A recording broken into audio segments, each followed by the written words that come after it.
তো আনন্দ কেন থাকবো? কারণ আমার অস্তিত্ব চায় আনন্দে থাকতে, আমার জীবন চায় আনন্দে থাকতে। কোনো না কোনো উপকরণ খুঁজে নিই যেখানে আনন্দ পাওয়া যায়। খেয়ে আনন্দ, খাইয়ে আনন্দ, নেচে আনন্দ, নাচ দেখিয়ে আনন্দ, নাচ দেখে আনন্দ, গান গেয়ে আনন্দ পাচ্ছে কেউ, গান শুনে কেউ আনন্দ পাচ্ছে, মেলায় গিয়ে আনন্দ পাচ্ছে কেউ, মেলায় বিক্রি করে আনন্দ পাচ্ছে। তা আনন্দ খুঁজে নিই আমরা, আনন্দটা খুঁজে নিই, কারণ আমাদের অস্তিত্ব চায় আনন্দে থাকতে, আমাদের সত্তা চায় আনন্দে থাকতে।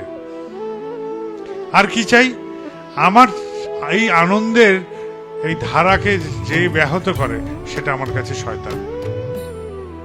আমার আনন্দ পাওয়াকে যে আড়াল করে, অভিঘাত করে, যে আমার আনন্দ পেতে আমাকে বঞ্চিত করে, তাই আমার কাছে শয়তান।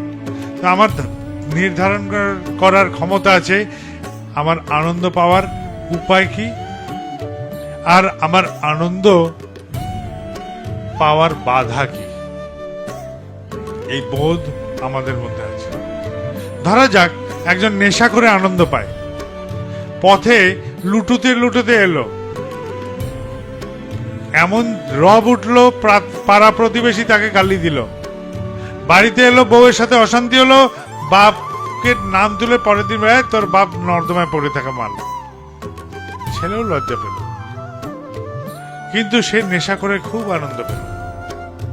তাহলে কি এটাকে আনন্দ বলা চলে?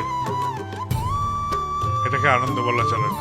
সে একা আনন্দ পাচ্ছে, অথচ সেই আনন্দে আর কেউ সামিল হতে পারছে না, পরিবেশ সামিল হতে পারছে না, পরিবার সামিল হতে পারছে না, আত্মীয় স্বজন, পরিবারের মানুষরা কেউ সামিল হতে পারছে না, কেবল সেই একাই আনন্দ পাচ্ছে।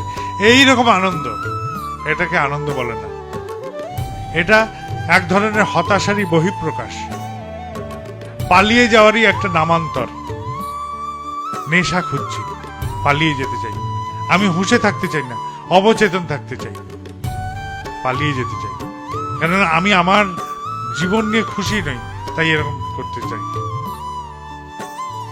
চেষ্টা করতে হয় এই ধরনের আনন্দ, যেটা ব্যক্তিগত, শুধু আমারই আনন্দ আর সবারই নিরানন্দ, এইসব আনন্দ থেকে দূর থাকে। আমার আনন্দ যেন সার্বিক আনন্দ হয়। সেই জন্য বলছি আমাদের সত্তা বা অস্তিত্ব চায় আনন্দে থাকে।